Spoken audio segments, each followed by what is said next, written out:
So who all here is familiar with problem-solving therapy?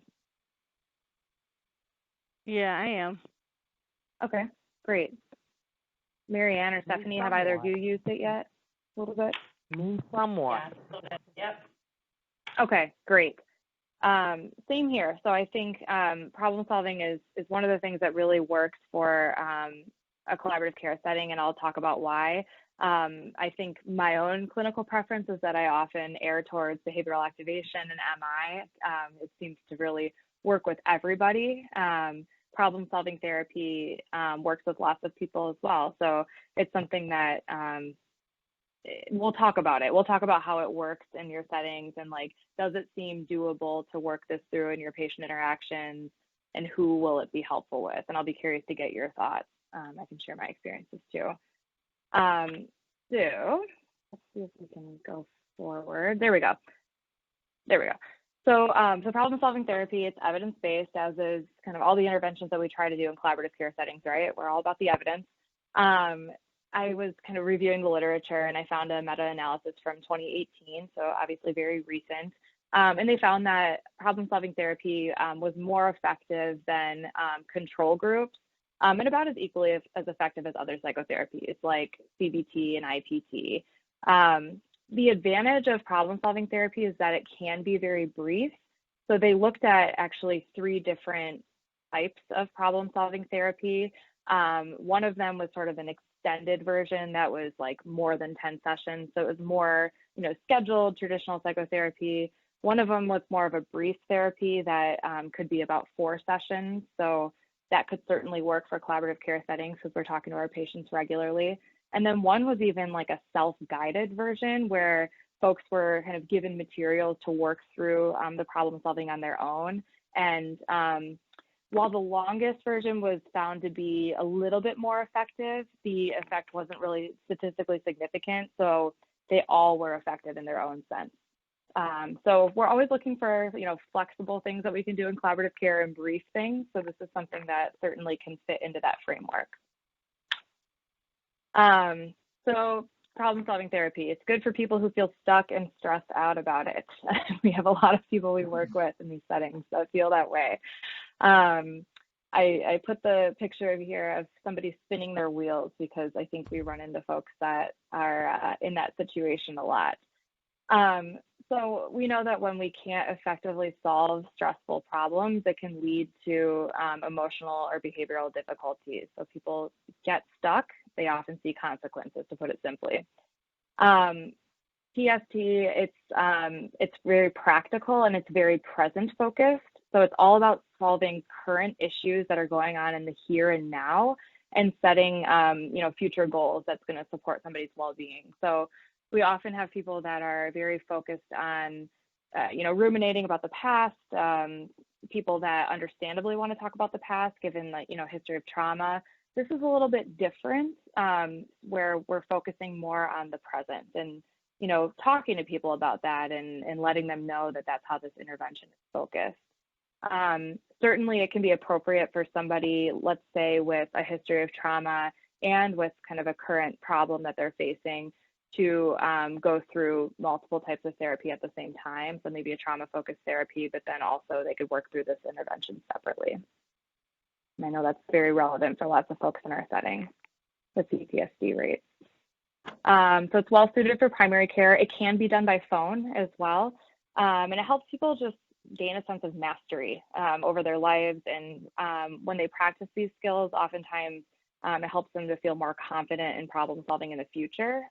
So it's something that they can take with them, and it can even help prevent relapse because they're carrying these skills along with them. Any questions about this? Straightforward. So far. All righty. I do have one question for you. Yeah. So typically, when you're looking at this type of therapy, what's the recommended length of the session? Yeah, so we'll talk about that. Okay. Oftentimes, to work through like the actual problem-solving steps, which we're going to go through, it can be about 15 minutes to go through that.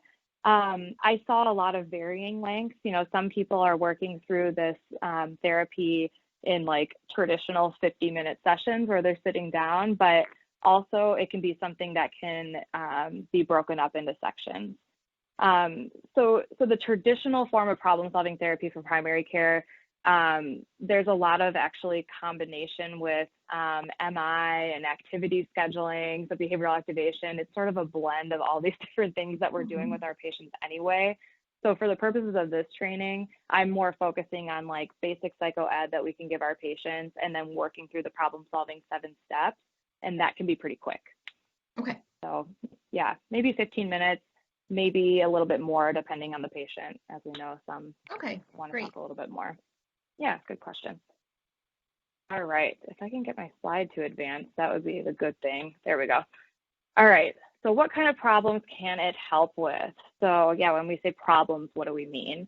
So we could mean like a more acute, big, major challenging event. So, you know, coping with a new diagnosis, getting fired, losing a job, maybe trying to figure out housing, like right here in the moment. If they're really struggling with a conflict with a friend or a family member, divorce can be a big one, or even a legal issue. But also it can be helpful for recurrent daily stressors. So financial issues, managing an ongoing illness, limited social support. So how do I expand my social network? Or just like ongoing recurrent arguments with somebody, you know, how am I going to go about dealing with this? So really lots of different types of problems. And when we're moving into problem solving, as usual, we want to give good psychoeducation to our patients for like why we're going about this type of strategy. And so we want to frame it, like I mentioned earlier, as learning a set of skills to solve problems for now and in the future, rather than just kind of like, you know, chatting about problems and going over things. And, you know, sometimes we have people that want to like ruminate.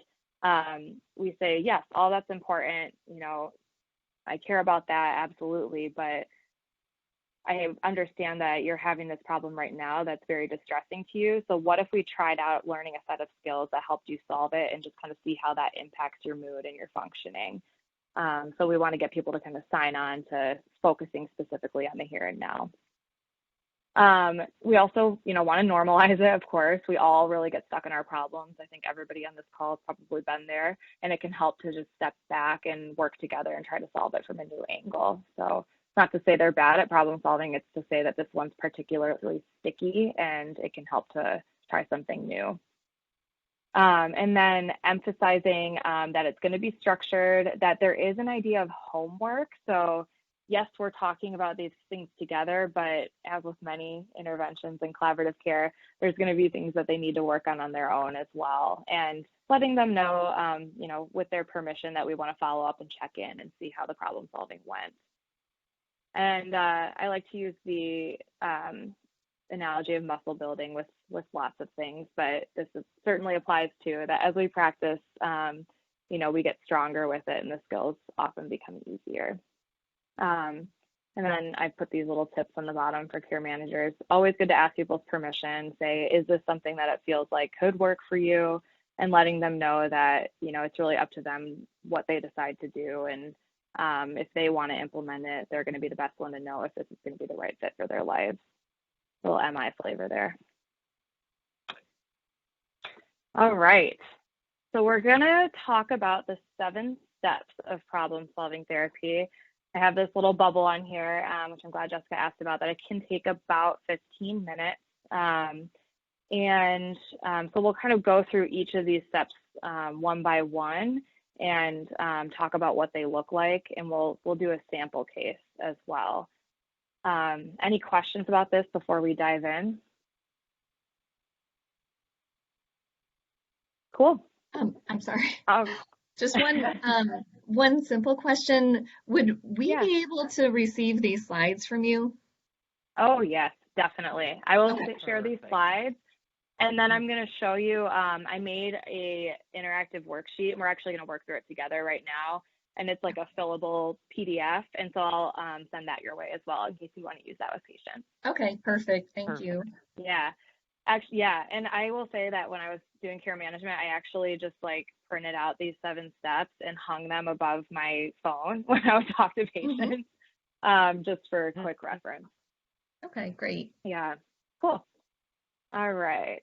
So let's go on to get some ideas of some problems from folks that are working with patients here. So I'm very open-minded. We can think of maybe like, it might be more simple to think of like an acute problem that somebody's dealing with, like one of those major life events. Is anybody working with somebody right now that like glaringly coming to mind where a problem is impacting their functioning and they just like can't get past it, that we'd want to work on problem solving here?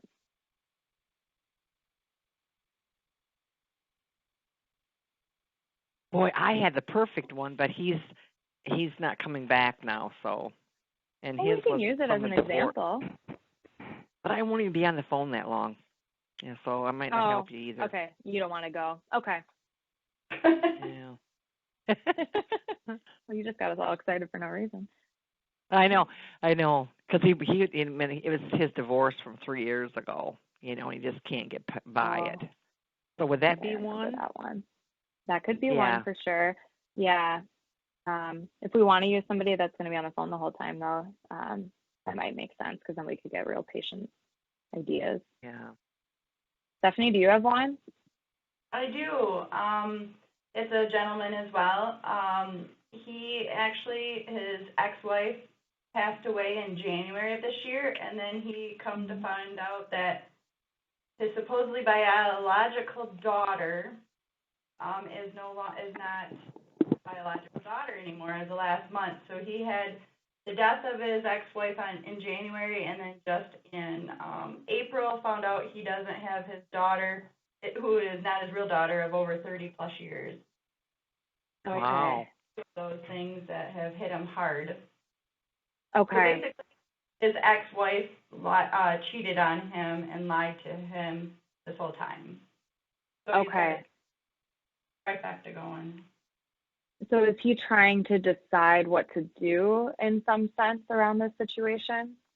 Yeah, in the month of April, after he found out, because it was the beginning of April, he found out about his daughters, and he's basically, I was unable to follow up with him, didn't know what the barrier was, and he finally just called back, and we touched base last week.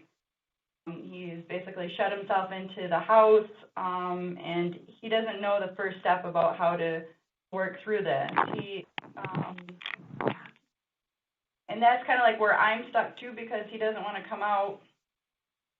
Not sure if we can necessarily have the community health worker go there and do like a home visit, because there's a lot of other issues behind that with him. I don't know. I think she would have to go by her with someone else as like a safety thing. But yeah, he doesn't even know where to begin, because now his whole life of 30 years has been basically a lie, and he has no one now. He only has his brother as a support system who he lives with. Okay, So. Got it. So there's a lot. I feel like that's a complex one, but I mean that's a good example. So just a question. Hang on, just a question I have. Yeah. Does he not want anything to do with that daughter, or does she not want anything to do with him, is what I'm wondering. Good question. Or is he just dealing with the shock of it all? He's dealing with the shock of it all right now. Yep. Yeah, I would imagine. He doesn't want to give up connections with that daughter, and the daughter doesn't either, because the daughter is just realizing things too. So, but yeah, that could be difficult for both of them.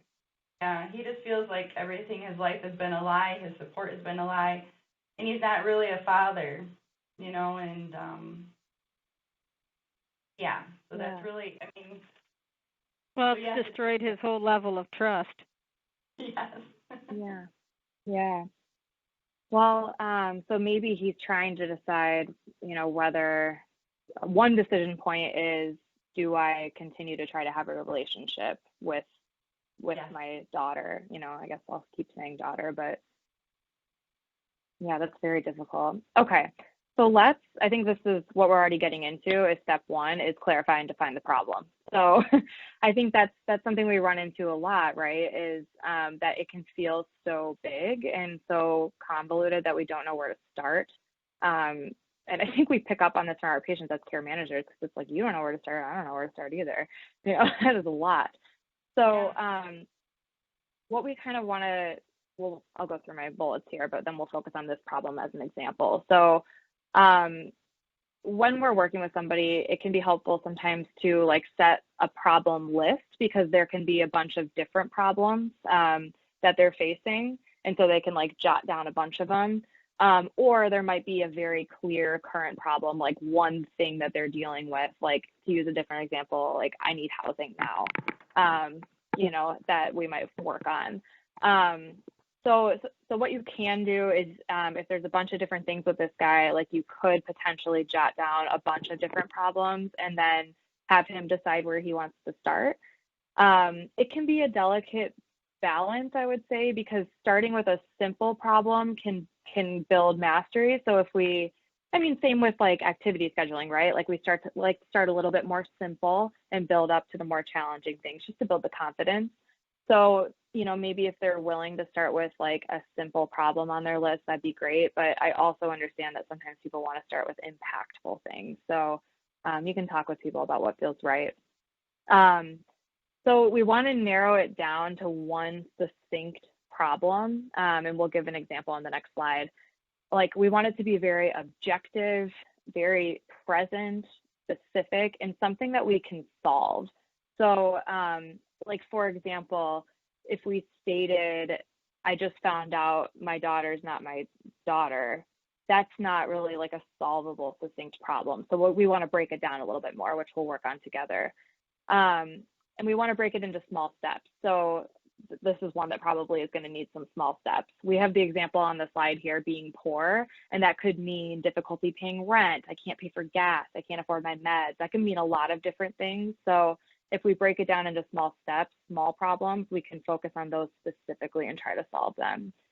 And then we try to set aside emotions and find balance between attributing the problem to external versus internal factors, meaning like trying to encourage the patient not to blame themselves too much, not to blame other people, like, oh, this happened because of so-and-so, because my ex-wife lied to me. It's more just like we kind of just have to take the feelings out of it the most we can and look at this objectively. Obviously that's more simple, you know, easier said than done. So we might bring in some other skills here too, like working with people to manage their emotions through like deep breathing, taking breaks, checking in, you know, if it seems like they're getting worked up. So here's an example.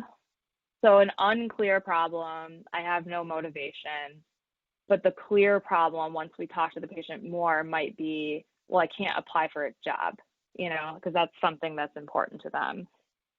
So let's think about this problem and see if we can define it a little bit more clearly. And we're probably going to have to like speak on behalf of the patient and, you know, do a little role play here, but we can kind of work with this idea. So let me go to the worksheet and I'll show you how I'm going to fill this in.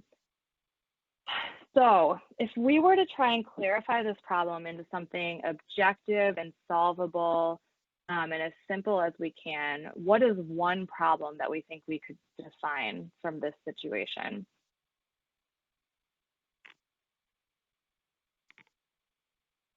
I have some ideas, but I want to hear yours too, because guessing as well. Well, trust, I think it was a big one that we talked about, is a big problem, trust. Okay. Or even the feeling of being included in a family. That family network is now blown out of proportion, being alone. I wonder if that could be boiled down to something like, you know, I don't know if I can reach out to my family. No, I don't know what's going to happen if I talk to my daughter. Lack of a support system. Yeah. Like, I mean, it could be as simple as... She died, correct? The ex-wife died in January. So he's dealing with... Which was abruptly because she had cancer. Okay. So Probably having that kind of sudden complicated change. grief. Yeah. Mhm. Yeah. And then So and then now you added on to he was responsible for 18 years of child support and everything, and then this child is now an adult, but he keeps saying it's not the fact that I paid child support, it's just now I don't have a daughter. yeah. Yeah. So maybe that was his purpose. Maybe his purpose was to be a father, and now everything he's known for a purpose, he's back at square one. Like, what His do I whole do life now? was a lie. Basically, his whole life with that child is a lie. It was basically Yeah, a lie. because the ex-wife married the true father of the child. Oh my Lord, that complicates it even further. More Sure complicated. does. That sounds like a soap opera. I know, seriously. So I'm hearing a couple different things we could do. I mean, we could do something as, like, I say simple, but simple as, like, I don't have anyone to talk to. That Yeah. could be a problem. I don't have social support. I don't have I don't know if I would say I don't have a family, because that's not necessarily solvable. We want to make it seem solvable. So it could Maybe also his be, brother. oh, he has his brother. That's right. So is he feeling like he doesn't have anyone to talk to? Or I don't know how to talk to my No. daughter? His thing is, his solution to things is to close himself off of everything, shut down. Okay. Okay. That's like a safe So zone. actually, the problem is I would just a thought, throw this out there, maybe focus less on the daughter and focus on his Well, not his excluding himself, or what's the word Agree. for it? yeah, like I don't know how to open up to others when I'm struggling. Exactly. Yep. Or yeah, Okay. because yeah, Okay. because Maybe it sounds like maybe depression try is kicking that. his butt right now. Yeah. The depression is pretty severe. It does. Okay, How so to let's, open up I to like people that. and who to trust. Yes. Okay. Perfect. I don't know how to open up to people due to trust issues. Is that what you Yep. said? Yep. That'll Okay. work. Okay. Okay. I might even say, And the like, goal, and open up to maybe people when I'm struggling. right, and maybe a goal would be to open up to his brother. Yeah. Because sometimes You men think- to men, brother to brother can be a good support system. Absolutely. Do you think that'd be something that'd be up his alley, Stephanie? Yeah. Especially when he lives with Okay. them. Oh, the Yeah. brother lives Okay. with him. That's even better. Yeah. Okay. So let me pop back to the PowerPoint really quick. So so we defined our problem. We're already jumping to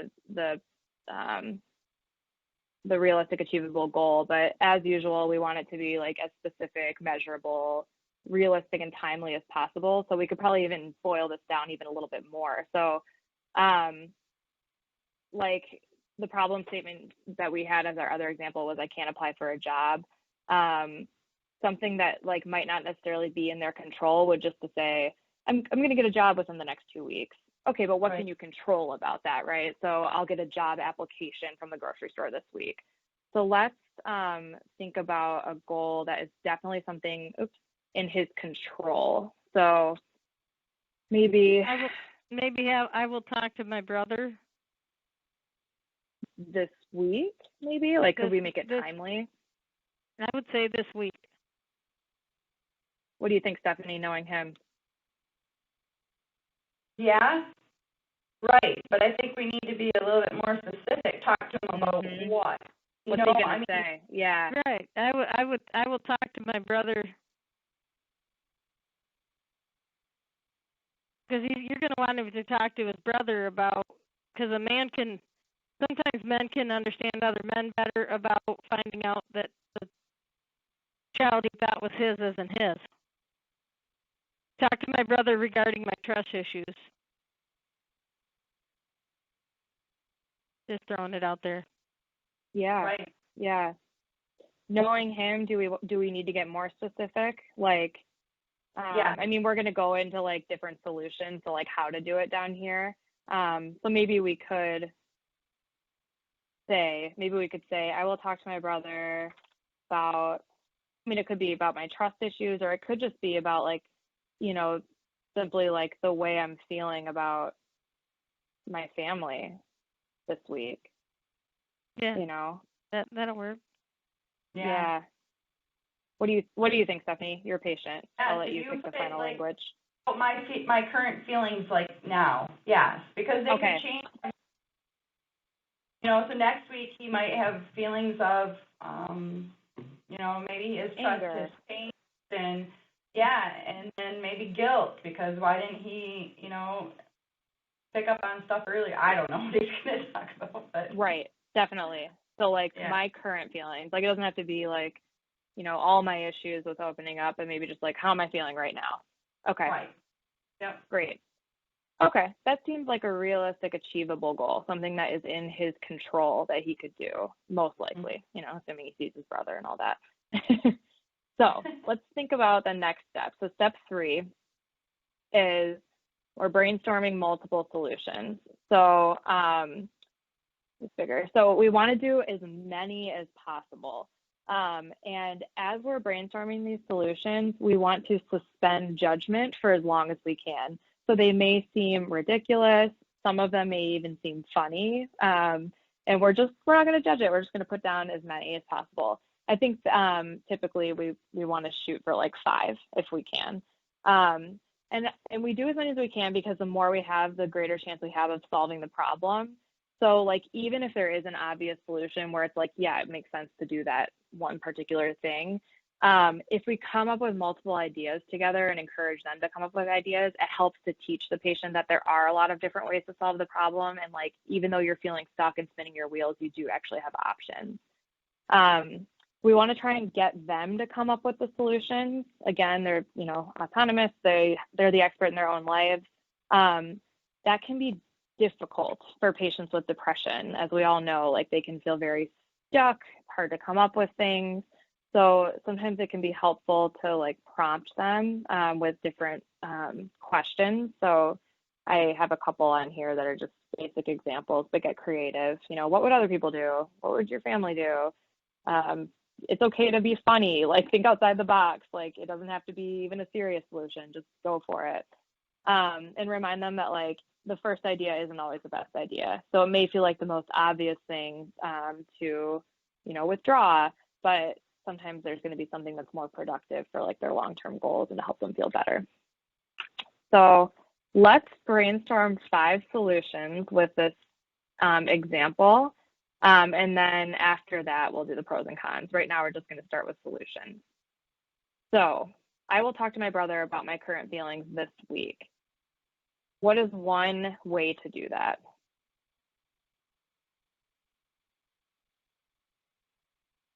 I'm thinking like catch him in the kitchen while he's making breakfast, you know, just coming up with random ideas like that. Feed him. He works night. Or he works night? Works day shift, I mean, so. Okay. The only time that they can catch each other is in late afternoon, you know, evening hours. Next, feed him dinner. Okay. Yeah. Okay. What other ideas do we have for communication? I mean, you can always text. Well, no, he don't have a text. He doesn't have a text feature. Okay. I mean, Writing you could write a letter too to him, but I don't see him doing that. He's more of a person that would talk. Okay. Well, we're not judging it, so we'll jot it down. Right. Write it down in a letter. Yep. Yeah. Maybe think about how he would want to even approach a conversation with his brother. Mm-hmm. Like what he would initially want to say to start that conversation. So kind of backing it up, like like writing down almost a rough draft of ideas. Mm-hmm. Yeah. Mm-hmm. Meaning like I feel, or is that what you're saying? You're referencing to like ... or. Mm-hmm. Yeah. like planning it out. Okay. Yeah, that could be a good option. So that he feels more prepared when he's walking into the conversation than, rather than. I would gosh, plan where that I could want to even. have the conversation, Mhm. and because sometimes guys, in people, they know their brother or sister better. Plan the conversation where you want to have it. Mhm. Yep. Like sometimes men like to go fishing and talk, or Yeah. So, maybe so when breaking that down into like a specific solution, I wonder if that's like writing down a list of places where I could have the conversation. I'm trying to think about how best to phrase that. Yeah.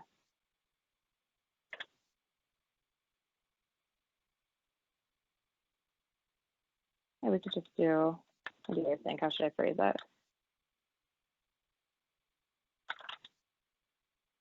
I don't know what to say.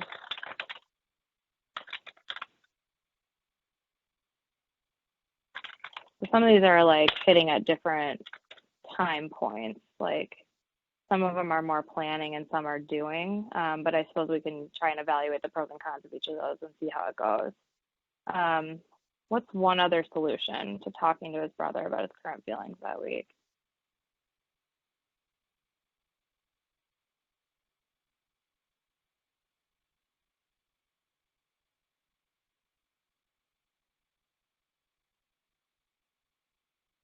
I'm just curious, does the brother know about this situation? Well, see, I just started talking to him last week, so we haven't even gotten as far as the brother's realization. So that I guess All- that's what. Yeah, other Maybe than that, I know that he has said that he's talked, and the only other person he talks to is his brother, so I can only assume, and I don't want to do that. Right. What if he just, as a sample solution, like asked his brother if he'd be willing to listen or talk sometime this week? Kind of like to throw the bait out there. Right, just like a MI tool back to his brother. Yeah. Ask brother if he'd be willing to talk. And when would work for him or something. Right. Yes. Okay. Kind of a random smattering of solutions. So some are like actually doing, like where they're talking to the brother, and some are more planning, and we can think about the pros and cons. And yeah, and that's okay. It's all about figuring out something that's going to work for him and like what feels right for him at that time. So when we go to the pros and cons step, so we're going to rush through it just because we don't have, all day, but this is the part that develops critical thinking skills. So it could be the time that like is worth spending the most amount of time with the patient if possible. So, we really want to help them weigh the evidence and draw conclusions. There are all these different things that we can consider with pros and cons. So benefits to each, solution, challenges to each, how feasible they are. Like one con might be that like, oh, this is going to be hard because I don't see him at that time of day. As well as like, does this solution meet the long and short term goals? So like, if my overall goal is to connect more with people, like, does this thing really help me do that?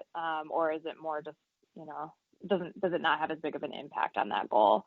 And you can also think of like pros and cons for both yourself and others. So like, will this be convenient for my brother as well as myself, for example? Again, comes from the patient, but there are a couple of exceptions. So if there are extreme negative consequences like safety issues or like just something glaring to you, it can be okay to ask permission to point something out. And then also if like in the course of conversation, they've already mentioned a pro and con, but they're forgetting to say it here, you can also say like, I remember you saying that so-and-so might be a good thing from this, and bring that up. So let's, we might not work through all of them, but let's start with a couple. and work through some pros and cons here. Which solution do you guys want to start with? I guess Stephanie, knowing him, where would he want to start? I'll probably ask the brother if he'd be willing to talk. And when Okay. that works. Okay. So what would be some pros of this situation? Giving that brother the autonomy to find a good fit for him since he's the one working. Yeah. Basically, I'll say to make it convenient. Yeah. Yeah. But to really Okay. give him the time that he needs to listen and to, just be a part of that conversation, yeah. Yep. Agreed. Any other pros? We're going to want to think about like if the pros outweigh the cons, basically. Yeah, I might think that it could give the patient, it could give him time to prepare, potentially, like, because it might not happen then, but it could happen later. Yep, that's a good Kind of, one. it's like easing in. Yep. Oh, this text is going to get really small, however I made this form. Oh, well. Whoops. We'll just remember. Maybe to add to that, since they're so close, they're related and stuff like that, this will just help their bond as a family unit too. Be on the same page and understand where they're at. Yeah. Yep. Help bond. Yeah, I like that. I'm going to make this shorter just so we can read it. Help bond and then supportive too. I like support. Support? Okay, great. Okay, so we've got 4 big pros here. Any cons of this one? Willingness to share feelings. Yeah, like he has to put himself out there. Yes. Yep. Yeah. I guess the brother could say no. Yeah. Right, taking that risk that he may say no. Yeah. Yep. I guess one con could be like be dragging it out more, but I guess knowing him, he might not say that though. He might like to ease in. Right. Okay. Is that good for cons then for this one? Yeah, because I'm thinking taking a risk also it kind of includes what's that term? Not being refused, but excluded, or I can't think of what I'm trying to say. You know what I mean? Like Yeah. Like now denied? Thank you. Yeah. Yes. Yeah, he could be denied. Yeah. Like here's another setback. Like I've been, I lost all these people, and now my brother could be another one. Agreed. Gosh, that could even be a con to almost any of these. I mean, you're right. well, at least the ones where he's really putting himself out there, like catch him in the late afternoon, that could be denied. Yeah. Maybe let's pick one more to work through based on what you think this patient would want to do, Stephanie. What do you think he would choose second out of these 5? I think he might actually, I can't remember if he is doing any notes. I thought he was writing down feelings. Maybe let's just try writing down rough ideas. Yeah, the rough draft of ideas. Yeah. Sure. This Okay. is a time to express himself without feeling that he has to do it direction or appointed to a person. It's just self-expression. Yeah. And a time of reflection as well. Yeah. I mean, it's easing in again, too. It's Yeah. like, again, like same as before, like easing in, time to prepare. Yep. Okay. Yeah, with reflection time, it could help him sort through his own feelings a little bit more. Correct. Yep. Yeah. Anything else? Oops. Okay. What are the cons?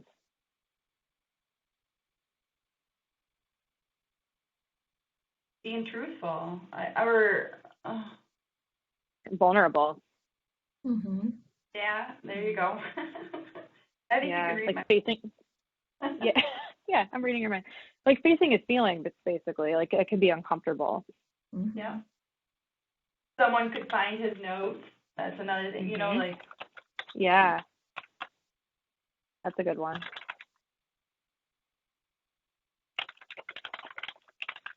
Yeah. Anything else?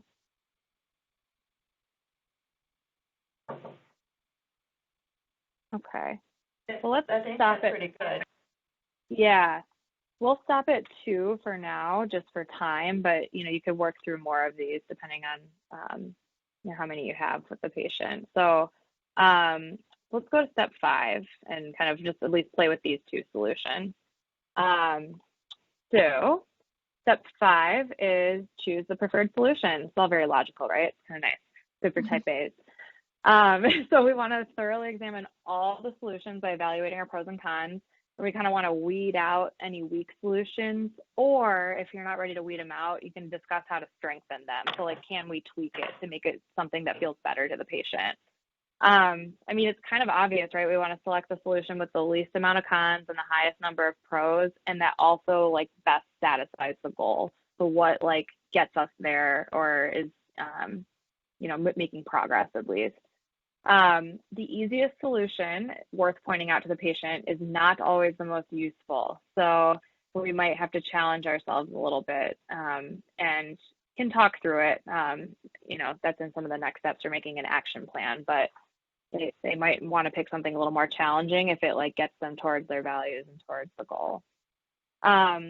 Finding a middle ground can be helpful too in that same sense. So something they can handle, but that's also productive and relevant. So we want to try and build some sense of mastery. So if it feels impossible, maybe we break down the goal a little bit, or the solution, and we can help them thoroughly review the pros and cons and can like bring attention to obviously things that were missed. So if they're picking something, but we feel like, they're not thinking of whatever, feel free to ask permission to point that out. So if we were to look at, go ahead. I was just going to ask, so are we going to, just to clarify for the pros and cons, are we going to kind of like run through that first for ourselves with our own clinical, critical thinking skills that we have, and then kind of put them in there? Or is that something more for us to work through with the patient one-on-one? Typically with them, because we want to have them generate as much as they can. Yeah. And just kind of like prompt them to work through the steps and then help where needed. Okay, yeah. Gotcha. So if we were to look at these 2, obviously we're kind of making this up on behalf of the patient. We would want to weigh it and kind of look at which one has more pros, which one has more cons, and think about what's maybe going to get us to the solution better, or to the goal, and maybe even what feels most like feasible at this point in time. So I'll let you guys read through this and think about it. We can kind of vote on what we think is best.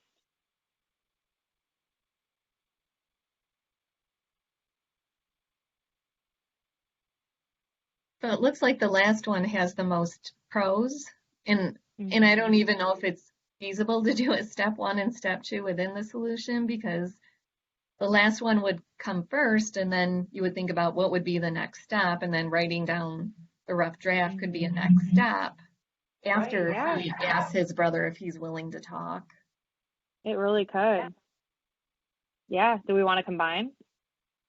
I think so. I agree. Yeah. I think that's a good fit, because if he's nervous even discussing it with his brother, the only one he really has left for support, he considers our team as support, but this is family bond support, or friends, or is stronger usually than our clinical staff. You know what I mean? So I think it goes perfectly hand in hand.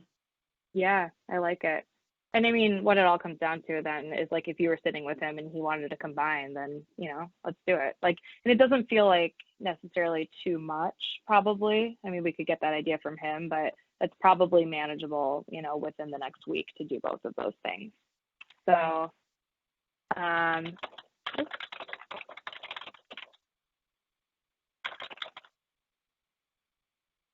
and then, like, is he doing it after he talks to his brother, writing on the rough draft of ideas? Yeah, because then he'll know, like, what the schedule is or whatever, and then prepared than what he's going to discuss with him. As a highlight, like an outline. Yep, I like that. So, like, if he knows that his brother can talk in 2 days, he can plan to do it tomorrow or today. Okay. Should we say, like, within the next week, just to make it timely? Yeah. Okay. Sounds good. That feels pretty specific. I'd call that a SMART goal. Okay, great.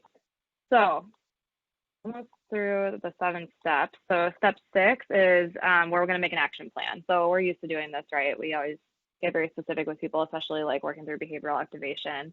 We want it to be simple, relevant, specific. It can be helpful to like get them to visualize it. So really imagine what it would look like. What would it be like to walk up to him? What are your own words that feel really natural to say this? And we want to list out the steps so we can do that on the form. And have the patient come up with the steps. And it can help as well to think about obstacles. So after they list out the steps, like it's okay to say, is there anything that's going to get in your way? And if so, what? How can we work around that? Help to think about those in advance. I, of course, couldn't help myself and threw in an MI bullet here. After we do the action plan, if you want, we can kind of inquire about their confidence about completing the action plan and see where they're at on a scale of 1 to 10. And we could try and boost their confidence a little bit by, using the strategy of, oh, you're a 6, why a 6 and not a 3? And get them to kind of argue in the direction of implementing that action plan. Yeah, be a nice little strategy. So we'll work through this quickly and think about a few action steps. So what do we think? What are some really broken down small steps that he can take? Talk to brother and find out work schedule. Mm-hmm. And then from the work schedule, then you would determine when his availability is and when his brother would be willing to talk, I guess. Mm-hmm. Yeah.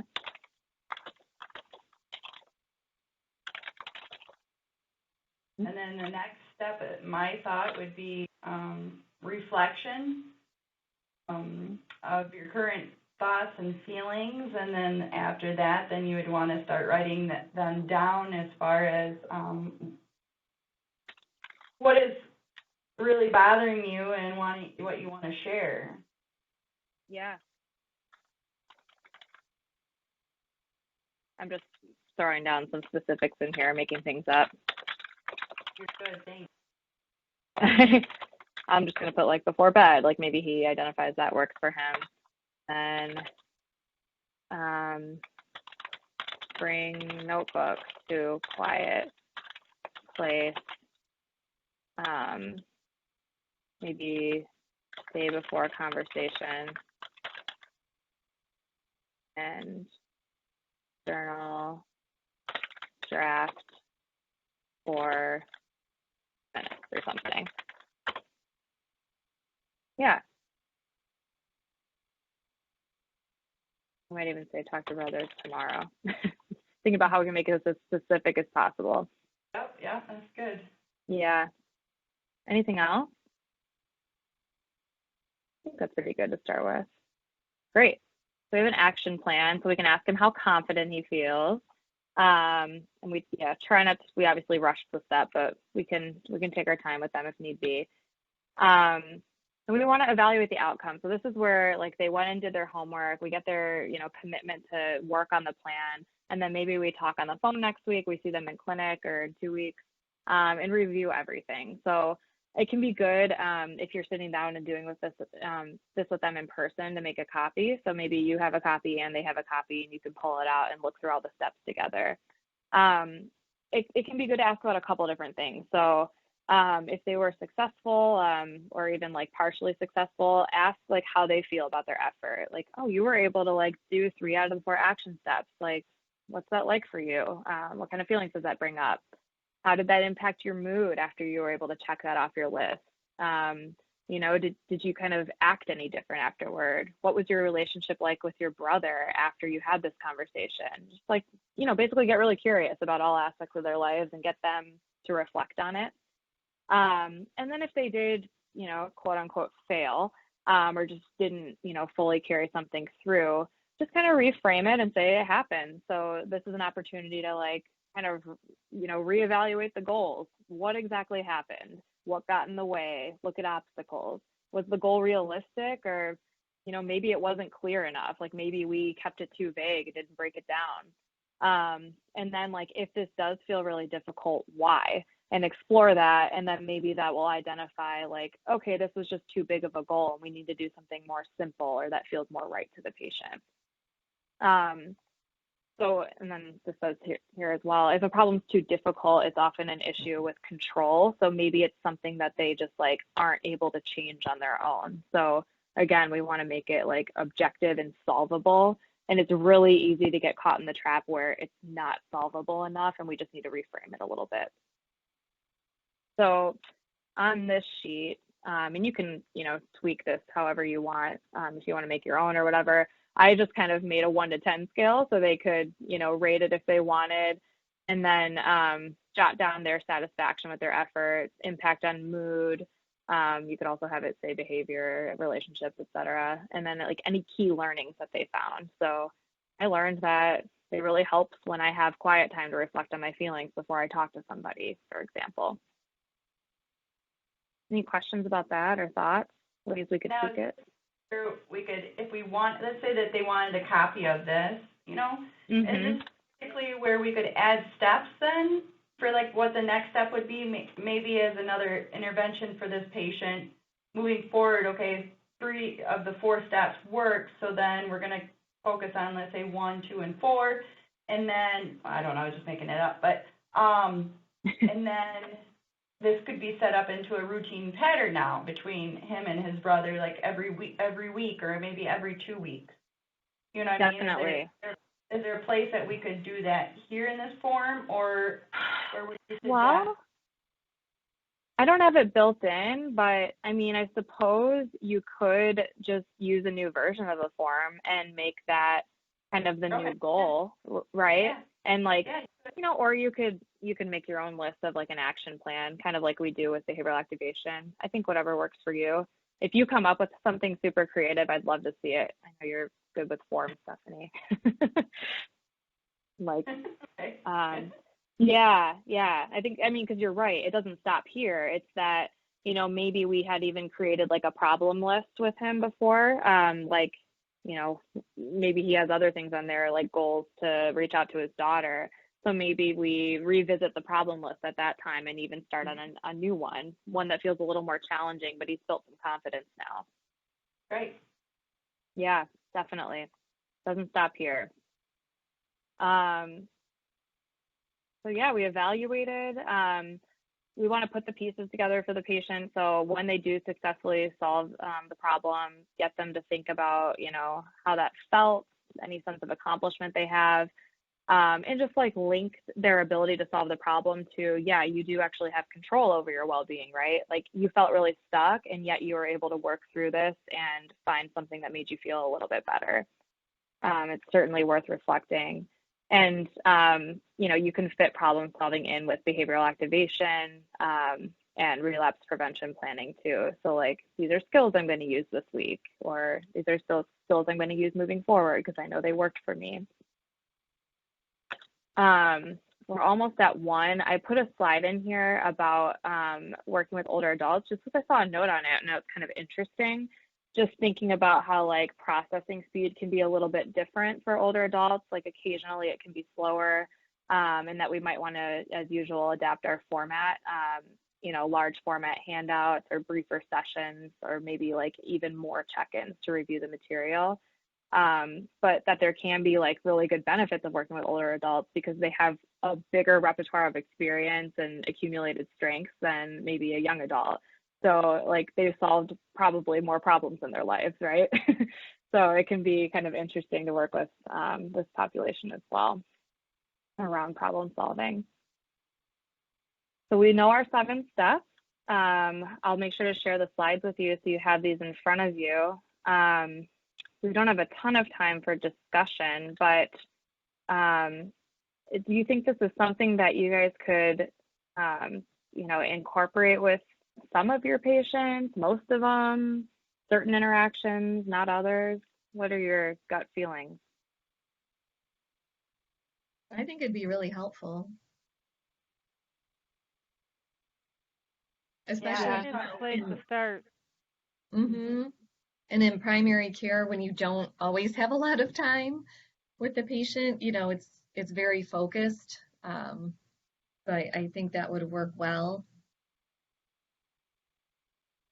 And I think, it is ideal to guide them through it, but it sticks in my mind that in that meta-analysis I read that some of the self-guided versions were also effective with people. So sometimes we do the best we can, and maybe if we have a really good worksheet and we kind of give them a quick preview and say, try and fill this out within the next week and we'll check in on it. Like if you only have a couple minutes, like it's probably not going to hurt, to have them try and self-guide themselves through something too. And then maybe we have more time the next conversation, we can reflect on it.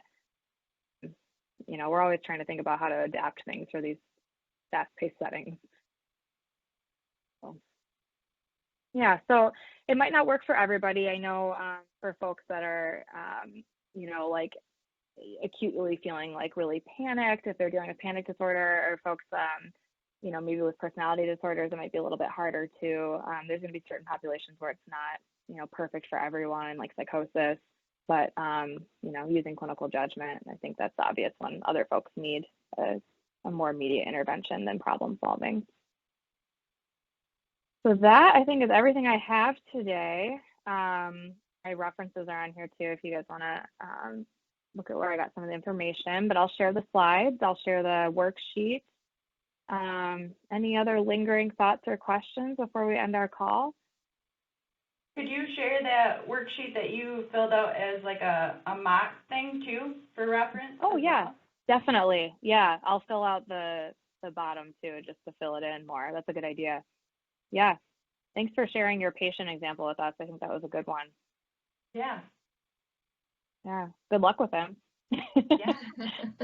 And to add, I think, the problem-solving therapy, we use that a lot in just as a nurse too, with chronic disease processes. So this can go, it's not just for mental illness. We can use this for, it's just across the board. So mental illness is one of our main building blocks for moving forward in chronic disease processes. So sometimes not just focusing on our mental health problems that we have with the patient, but you can always expand it a little bit in your comfort zone, so that, the PCP can take over from there, maybe your other care managers that are in your cohort. So this is just, it's a great tool. That's a great point. I mean, checking blood pressure more regularly, I'm thinking of all these different things it could be used for. Yeah, thank you for bringing your nursing perspective. Agreed. All right. Well, I have you 5 minutes over, so I'll let everyone go. But thank you for joining and for participating so much. That was really helpful. It was. Thank you very much. Great. Thank you. Have a good day, everyone.